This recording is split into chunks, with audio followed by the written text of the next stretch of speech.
여러분, 혹시 가족 간의 재산 다툼 이야기 들어보신 적 있으신가요? 특히 시댁과 며느리 사이에서 벌어지는 갈등은 때로는 상상을 초월하는 방향으로 흘러가기도 하죠. 제가 여러분께 들려드릴 이야기는 바로 그런 케이스입니다. 30년이 넘는 세월 동안 시집살이를 견뎌내며 살아온 한 시어머니가 있었습니다. 그녀는 이제 자신이 했던 것처럼 며느리도 당연히 그 길을 따라야 한다고 믿었죠. 하지만 며느리의 생각은 완전히 달랐습니다. 그리고 그 차이는 결국 상상하기 힘든 결말로 이어지게 되는데요. 지금부터 이 놀라운 이야기를 시작해 보겠습니다. 구독과 좋아요 부탁드립니다. 영자 씨는 올해로 60을 바라보는 나이가 되었습니다. 그녀가 24세 나이에 시집을 온 이후로 벌써 30여 년이라는 긴 세월이 흘렀죠. 그 긴 시간 동안 영자 씨는 단 한 번도 명절을 편하게 보낸 적이 없었어요. 시어머니가 살아계실 때는 새벽부터 일어나 제사 준비를 했고, 시어머니가 돌아가신 뒤에는 자신이 그 역할을 고스란히 떠맡았습니다. 명절 때마다 손이 부르트도록 일했던 기억들이 영자 씨의 마음속에는 선명하게 남아 있었어요. 한겨울에도 찬물에 손을 담가가며 설거지를 했고, 한여름에도 더운 부엌에서 땀을 흘리며 음식을 만들었죠. 시댁 식구들이 모두 편하게 앉아서 음식을 먹을 때 영자 씨는 부엌과 거실을 오가며 시중을 들어야 했습니다. 그렇게 힘든 시간을 보내면서도 영자 씨는 참았어요. 언젠가는 자신도 며느리를 맞이하게 될 것이고, 그때가 되면 편하게 쉴 수 있을 거라고 생각했으니까요. 그런데 이제 드디어 그 시간이 온 것 같았습니다. 아들이 결혼한 지도 벌써 7년째가 되어가고 있었고, 며느리 수진 씨도 이제는 시댁 생활에 충분히 익숙해졌다고 생각했거든요. 그래서 영자 씨는 올해 추석부터는 며느리에게 제사 준비를 맡겨볼까 하는 생각을 하게 되었습니다. 추석을 한 달 정도 앞둔 어느 날이었어요. 영자 씨는 아들 내외를 집으로 불러 저녁 식사를 함께 했습니다. 식사가 끝나고 차를 마시는 자리에서 영자 씨는 조심스럽게 이야기를 꺼냈죠. 수진아, 이제 내가 결혼한 지도 제법 됐으니까 말이야. 올해 추석부터는 내가 제사 준비 좀 해보는 게 어떻겠니? 영자 씨의 목소리에는 기대감이 섞여 있었습니다. 드디어 자신도 명절에 좀 쉴 수 있겠다는 안도감이 느껴졌거든요. 하지만 며느리 수진 씨의 반응은 영자 씨가 예상했던 것과는 완전히 달랐어요. 수진 씨는 차를 마시던 손을 멈추고 잠시 침묵했습니다. 그리고는 천천히 고개를 들어 시어머니를 바라보더니 이렇게 말했어요. 어머님, 죄송하지만 저는 제사에 참석하지 않기로 했어요. 저희 가족끼리 추석 연휴에 여행을 가기로 계획을 세웠거든요. 그 순간 영자 씨의 얼굴에서 미소가 싹 사라졌습니다. 자신의 귀를 의심했죠. 며느리가 지금 뭐라고 한 건가요? 제사에 참석하지 않겠다고요. 그것도 통보도 아니고 이미 결정된 사항인 것처럼 말하다니요. 뭐라고, 수진아, 지금 내가 무슨 말을 하는 거니? 영자 씨의 목소리가 떨리기 시작했습니다. 분노와 당혹감이 뒤섞인 감정이었죠. 그녀는 자신이 젊었을 때를 떠올렸어요. 그때는 시어머니의 말씀이 곧 법이었습니다. 감히 거역할 생각조차 할 수 없었죠. 그런데 지금 며느리는 태연하게 제사를 거부하고 있었어요. 수진 씨는 침착하게 대답했습니다. 어머님, 요즘 시대는 많이 변했잖아요. 젊은 세대들은 명절을 가족끼리 편하게 보내는 걸 선호하거든요. 저희도 아이들에게 좋은 추억을 만들어주고 싶어서요. 제사는 어머님께서 계속 지내시면 안 될까요? 영자 씨는 눈앞이 캄캄해지는 것 같았습니다. 자신이 30년 넘게 견뎌온 시집살이가 무너지는 느낌이었죠. 며느리가 이렇게 당당하게 나올 수 있다는 게 믿기지 않았어요. 더 놀라운 것은 옆에 앉아있던 아들이 아무 말도 하지 않는다는 점이었습니다.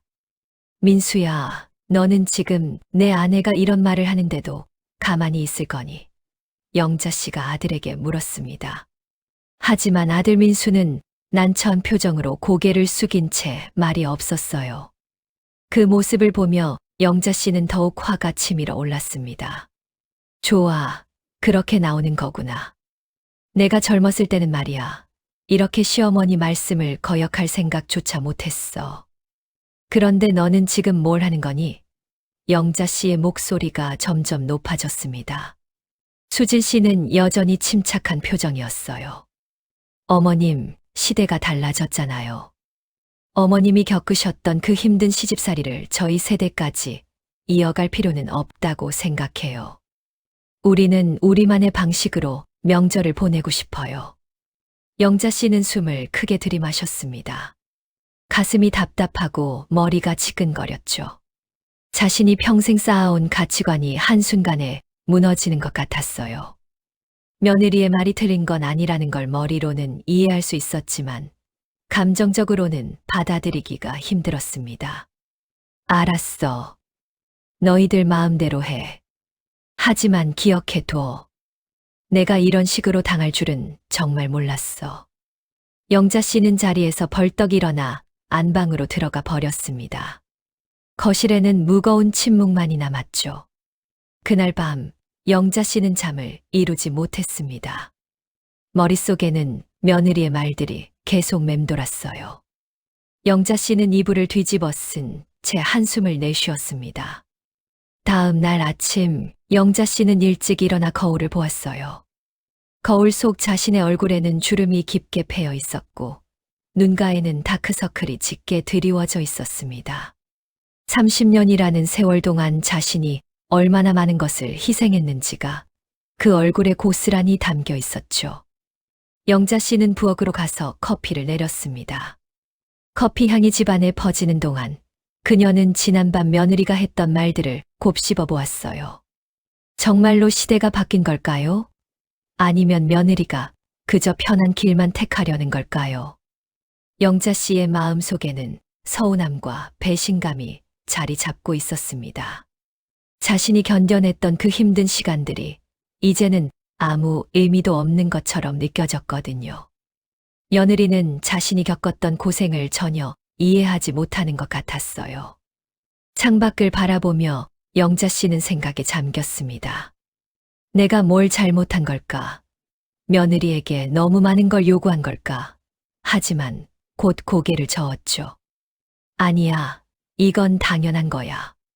시집온 며느리라면 마땅히 해야 할 일이지.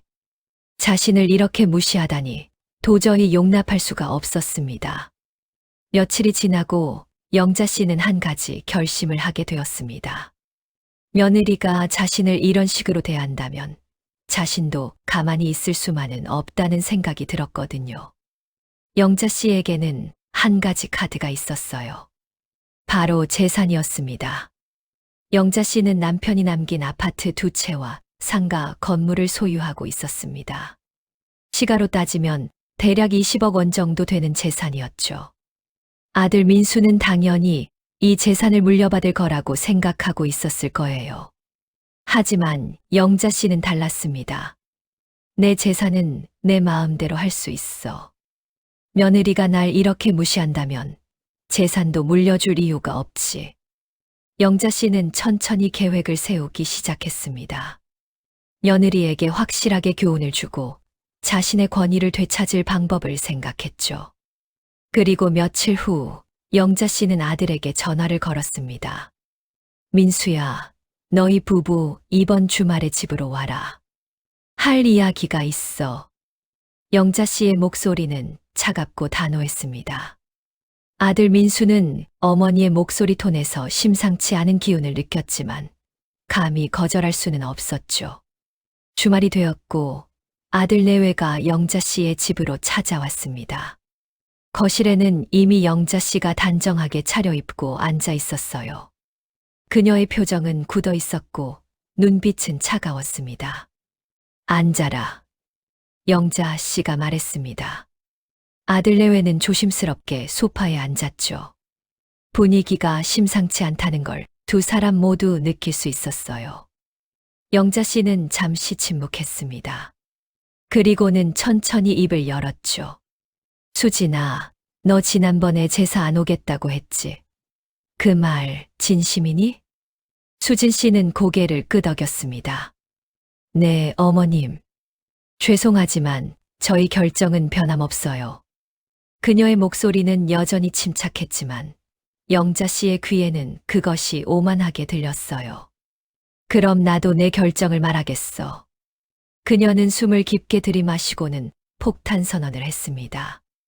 너희가 제사를 안 오겠다면 나도 내 재산을 너희한테 물려줄 생각이 없어. 영자 씨의 말이 거실에 울려 퍼졌습니다. 그 순간 공기가 얼어붙는 것 같았죠.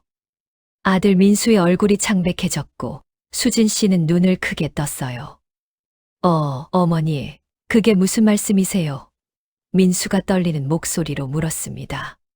하지만 영자 씨는 단호했어요. 내 말 그대로야.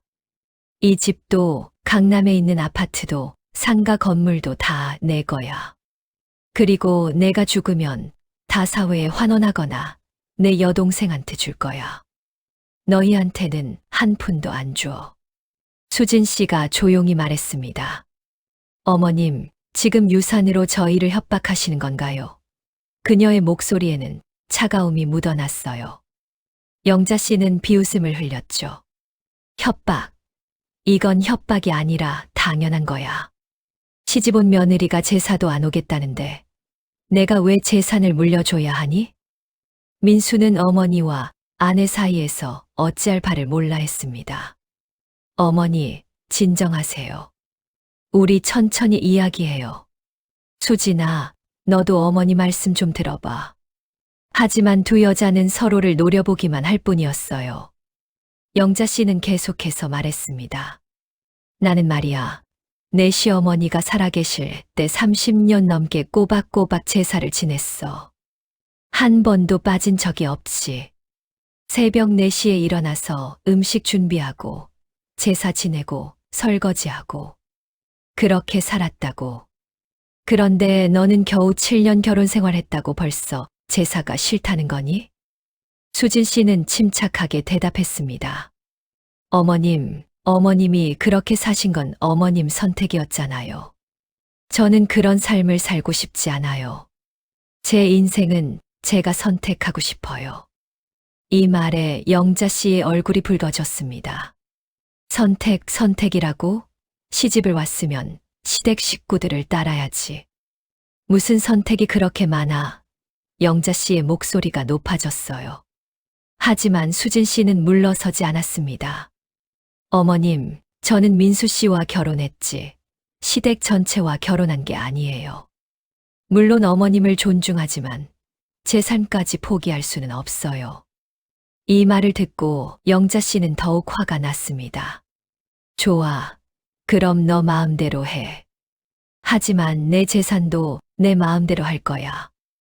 내가 죽기 전에 공증까지 다 해놓을 테니까 기대하지 마. 영자 씨는 서랍에서 서류 봉투를 꺼내 탁자 위에 던졌습니다. 여기 변호사 상담 예약 확인서야. 다음 주에 유 원장 작성하러 갈 거야. 너희한테 한 푼도 안 주겠다고 명시할 거고. 영자 씨의 말에 민수는 창백한 얼굴로 서류를 바라보았어요. 어머니, 제발 이러지 마세요. 우리 다시 이야기해봐요. 민수가 애원했지만 영자 씨는 고개를 저었습니다. 이야기는 끝났어. 너희가 먼저 날 배신했잖아. 이제 나도 너희를 포기하는 거야. 수진 씨가 자리에서 일어났습니다. 좋아요, 어머님.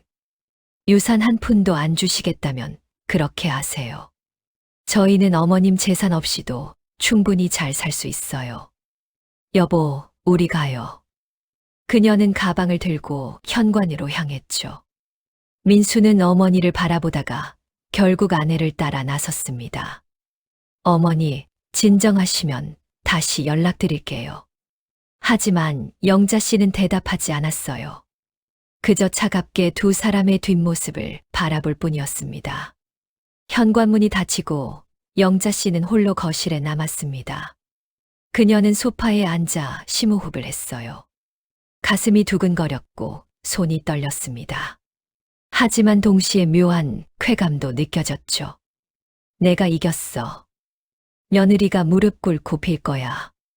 영자 씨는 며느리가 곧 사과하러 올 거라고 확신했습니다. 이 10억 원이라는 돈을 포기할 사람이 어디 있겠어요? 며칠만 지나면 수진이 전화를 걸어올 거라고 생각했죠. 하지만 그녀의 예상은 완전히 빗나갔습니다.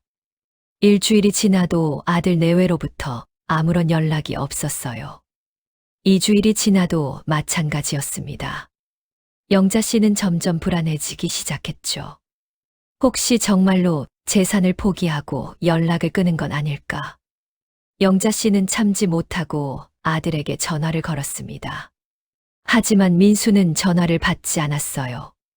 문자를 보내도 답이 없었습니다. 영자 씨는 답답함에 직접 아들 집으로 찾아가기로 했죠. 아파트 앞에 도착했을 때 영자 씨는 초인종을 눌렀습니다. 한참을 기다린 후 드디어 문이 열렸어요. 하지만 나온 건 아들이 아니라 며느리 수진이었습니다. 수진은 영자 씨를 보고도 놀라는 기색이 없었어요. 오히려 차갑게 말했죠. 어머님, 무슨 일이세요? 수진의 목소리에는 따뜻함이 전혀 없었습니다. 영자 씨는 당황했어요.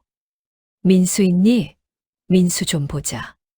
하지만 수진은 고개를 저었죠. 남편은 지금 출장 중이에요.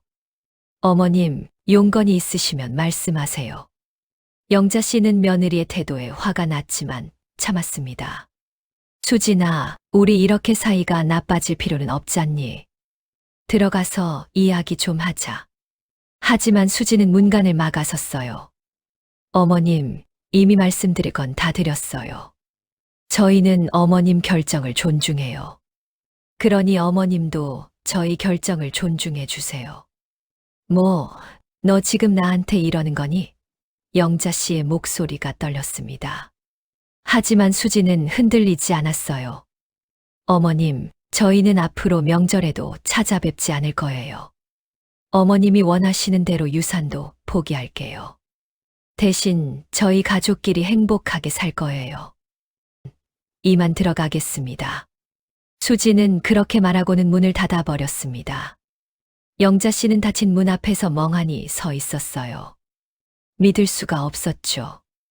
며느리가 정말로 재산을 포기하다니. 그것도 이렇게 당당하게 말이에요.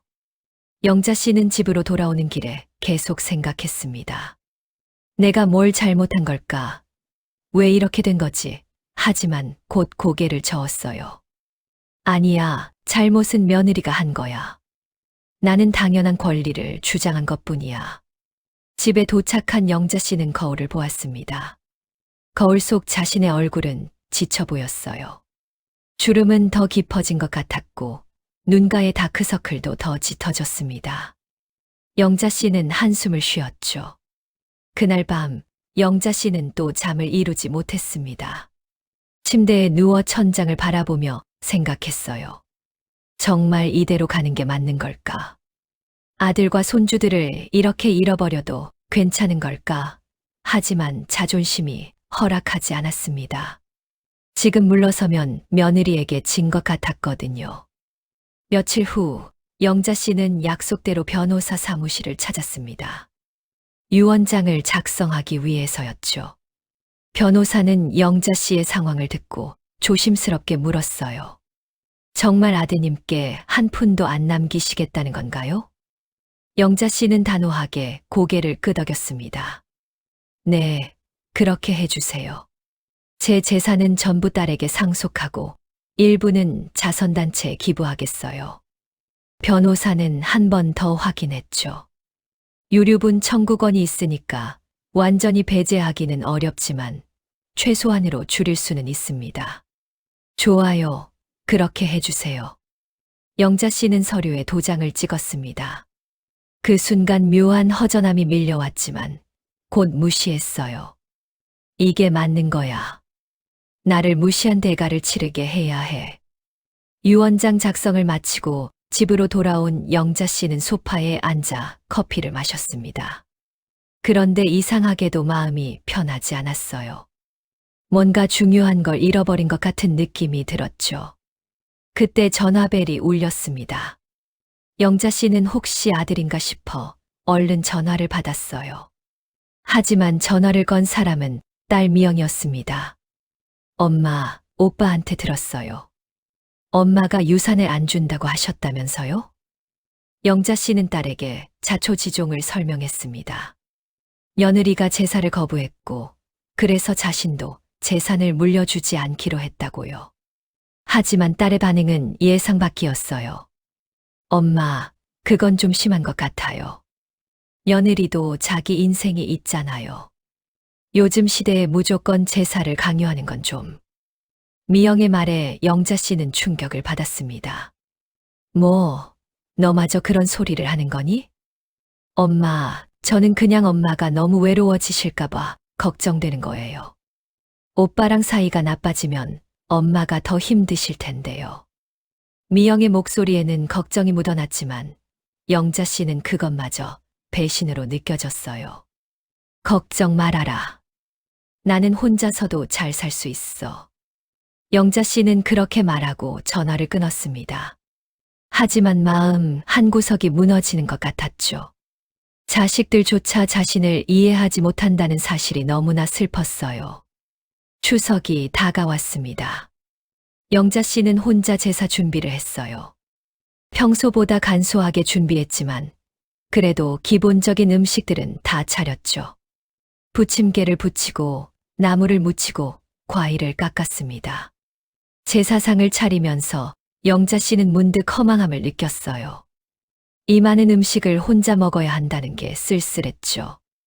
예전에는 온 가족이 모여서 제사를 지내고 함께 음식을 나눠 먹었는데 말이에요. 제사를 지내는 동안 영자 씨는 계속 눈물을 흘렸습니다. 돌아가신 남편 생각도 났고 자신의 처지도 서러웠어요.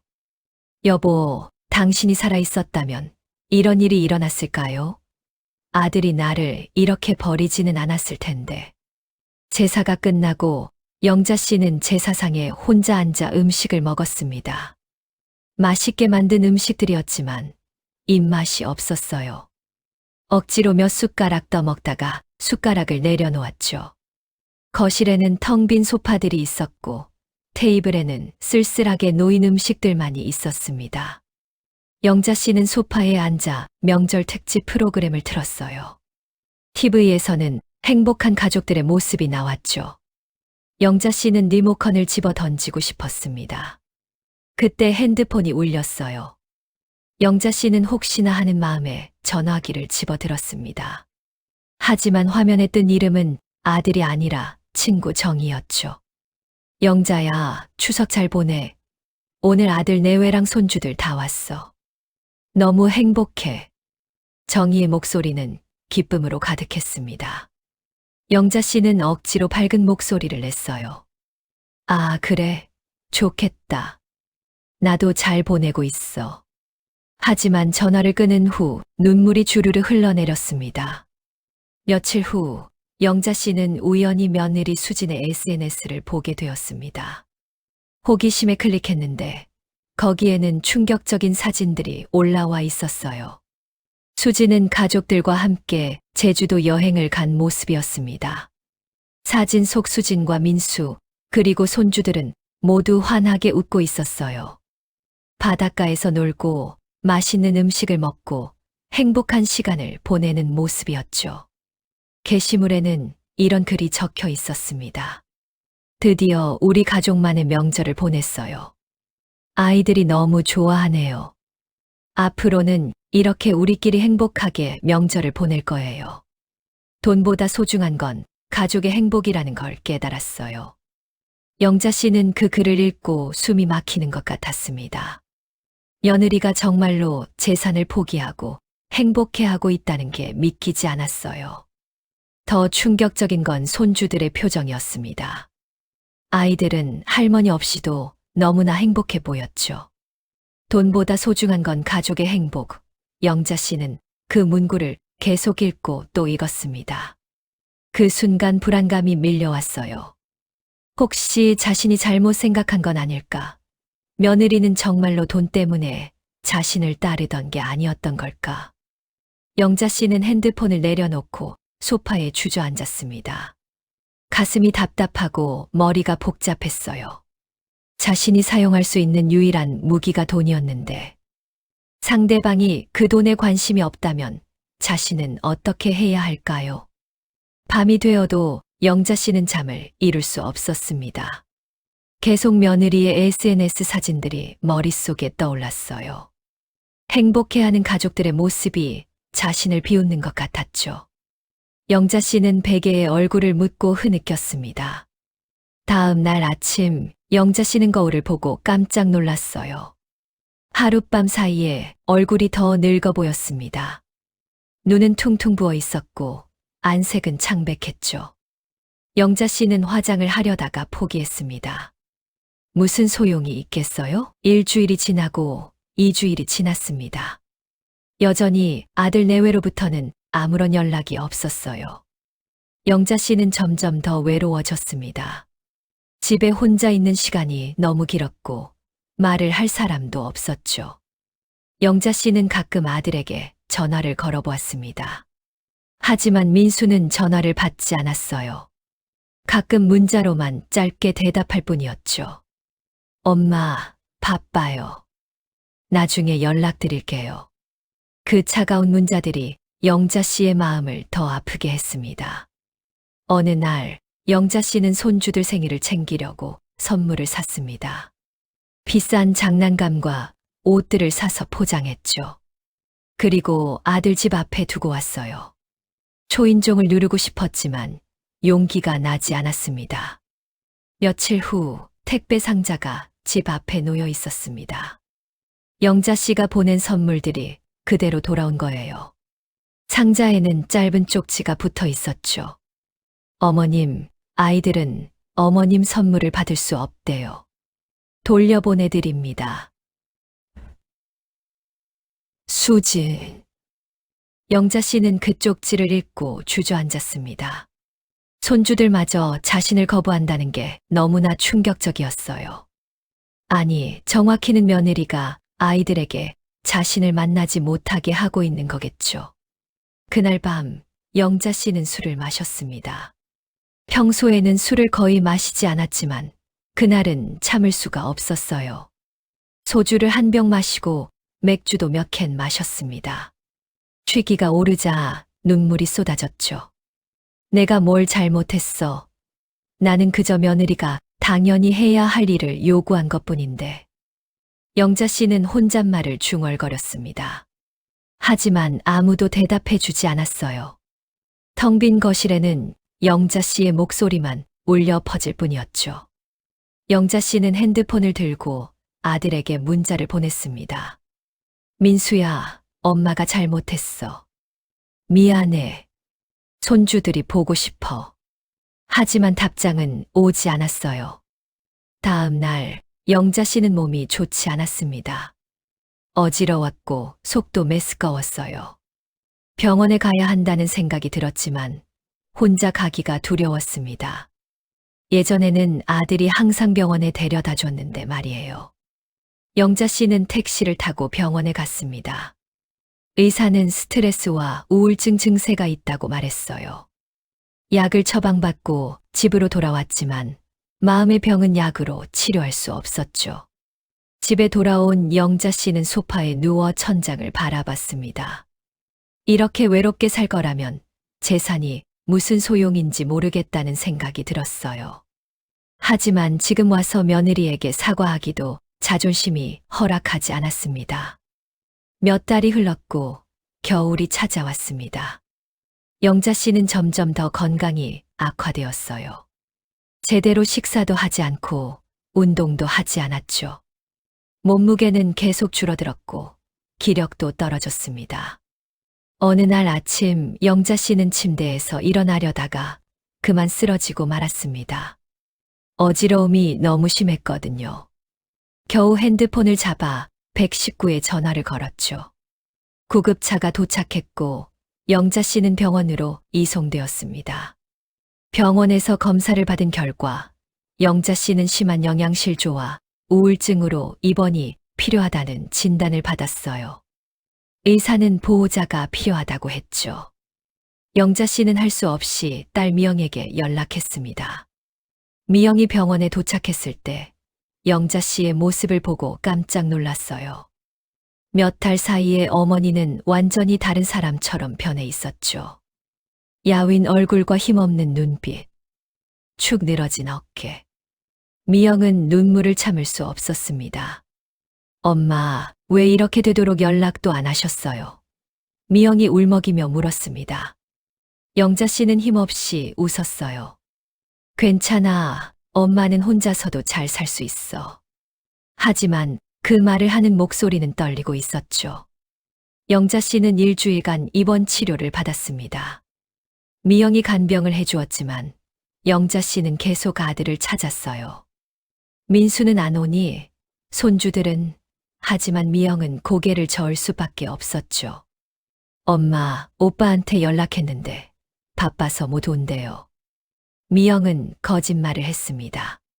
사실 오빠는 어머니를 만나고 싶지 않다고 했거든요. 아내 수진이 완강하게 반대했고 민수도 어머니에게 서운함이 많이 남아 있었어요. 입원 사흘째 되는 날, 병실 문이 열렸습니다. 영자 씨는 혹시나 하는 마음에 고개를 돌렸어요. 하지만 들어온 사람은 아들이 아니라 며느리 수진이었습니다. 영자 씨는 깜짝 놀랐죠. 수진아. 영자 씨가 떨리는 목소리로 말했습니다. 하지만 수진의 얼굴에는 따뜻함이 없었어요. 그녀는 차갑게 서 있었고 손에는 서류 봉투를 들고 있었죠. 어머님, 안녕하세요. 수진의 인사는 형식적이었습니다. 영자 씨는 마음이 아팠지만 며느리가 찾아온 것만으로도 감사했어요. 앉아라, 수진아. 고마워, 병문안 와줘서. 하지만 수진은 앉지 않았습니다. 그녀는 서류 봉투를 영자 씨에게 내밀었어요. 어머님, 드릴 게 있어서 왔어요. 영자 씨는 떨리는 손으로 봉투를 받았죠. 이게 뭐니? 열어보시면 알 거예요. 수진의 목소리는 담담했습니다. 영자 씨는 봉투를 열었어요. 그 안에는 여러 장의 서류와 USB가 들어 있었죠. 서류를 보는 순간 영자 씨의 얼굴이 창백해졌습니다. 그것은 과거 영자 씨가 수진에게 했던 말들의 기록이었습니다. 결혼 초부터 지금까지 영자 씨가 며느리에게 했던 모든 구박과 막말이 날짜별로 정리되어 있었어요. USB에는 심지어 녹음 파일까지 담겨 있었죠. 영자 씨가 말문이 막혔습니다. 수진은 차갑게 말했어요. 제가 결혼 초부터 기록해온 거예요. 어머님이 저한테 얼마나 심하게 대하셨는지 다 여기 있어요. 영자 씨는 서류를 떨리는 손으로 넘겼습니다. 너는 시집온 며느리가 이것도 못하니? 내가 너만 했을 때는 이것보다 훨씬 더 많은 일을 했어. 같은 말들이 빼곡하게 적혀 있었어요. 수진아, 나는 그냥. 영자 씨가 변명하려 했지만 수진은 손을 들어 막았습니다. 어머님, 변명하지 마세요. 저는 7년 동안 참았어요. 어머님을 기쁘게 해드리려고 노력했죠. 하지만 어머님은 저를 한 번도 며느리로 인정해주지 않으셨어요. 영자 씨의 눈에서 눈물이 흘러내렸습니다. 미안해, 수진아. 내가 잘못했어. 하지만 수진의 표정은 변하지 않았어요. 어머님, 사과는 필요 없어요. 이미 늦었거든요. 수진은 계속 말했습니다. 어머님은 유산으로 저희를 협박하셨죠. 좋아요. 그렇게 하세요. 저희는 어머님 재산 한 푼도 원하지 않아요. 대신 저도 어머님 인생에서 완전히 사라질 거예요. 수진아, 제발. 영자 씨가 애원했지만 수진은 단호했습니다. 어머님, 요양원 알아보셨어요? 어머님 재산으로 좋은 곳 가실 수 있을 거예요. 저희는 더 이상 어머님 곁에 없을 테니까요. 수진의 말은 날카로운 칼처럼 영자 씨의 가슴을 찔렀습니다. 요양원, 너 지금 나보고 요양원 가라는 거니? 영자 씨의 목소리가 떨렸어요. 하지만 수지는 무표정하게 대답했죠. 어머님, 어머님이 선택하신 거예요. 돈을 택하셨잖아요.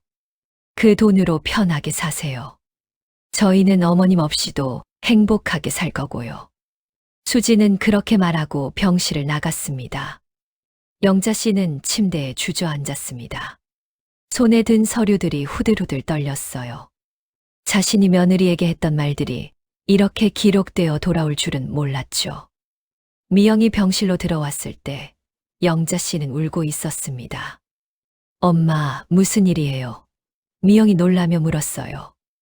영자 씨는 서류를 미영에게 건넸죠. 내가 이렇게 심하게 대했구나. 미영은 서류를 읽고 한숨을 쉬었습니다. 엄마, 제가 말씀드렸잖아요. 올케한테 너무 심하게 대하신다고. 영자 씨는 고개를 떨구었어요. 나는 그저 시어머니로서 당연한 걸 요구한 것뿐이라고 생각했는데. 엄마, 시대가 바뀌었어요. 이제는 그런 시대가 아니에요. 미영의 말에 영자 씨는 더욱 슬퍼졌습니다. 자신이 평생 믿고 살아온 가치관이 틀렸다는 걸 인정하기가 너무 힘들었어요. 영자 씨는 병원에서 퇴원한 후에도 건강이 좋지 않았습니다. 몸도 마음도 모두 지쳐 있었죠. 혼자 집에 있는 시간이 길어질수록 외로움은 더 커져갔어요. 아들 민수에게 몇 번이나 연락을 시도했지만 여전히 답이 없었습니다. 가끔 문자로 엄마, 저 바빠요라는 짧은 답장만 올 뿐이었죠. 영자 씨는 아들마저 자신을 버렸다는 걸 깨달았습니다. 석 달이 지났습니다. 영자 씨는 여전히 혼자 살고 있었어요. 건강은 조금 나아졌지만 마음의 상처는 아물지 않았죠. 집은 여전히 크고 으리으리했지만 그 안에는 영자 씨 혼자뿐이었습니다. 영자 씨는 이제 간병인을 고용해야 했습니다. 혼자서는 일상생활이 힘들었거든요. 간병인 아주머니는 친절했지만 그것은 어디까지나 돈을 받고 하는 일일 뿐이었어요. 진심 어린 보살핌과는 달랐죠. 어느 날 저녁 영자 씨는 거실 소파에 앉아 TV를 보고 있었습니다. 화면에는 행복한 가족들의 모습이 나왔어요. 할머니, 할아버지, 아들 내외, 손주들이 함께 웃으며 식사하는 장면이었죠. 영자 씨는 리모컨을 들어 채널을 돌렸습니다. 하지만 어느 채널을 돌려도 가족의 행복한 모습들만 나왔어요. 결국 TV를 끄고 말았죠. 거실에는 정적만이 흘렀습니다.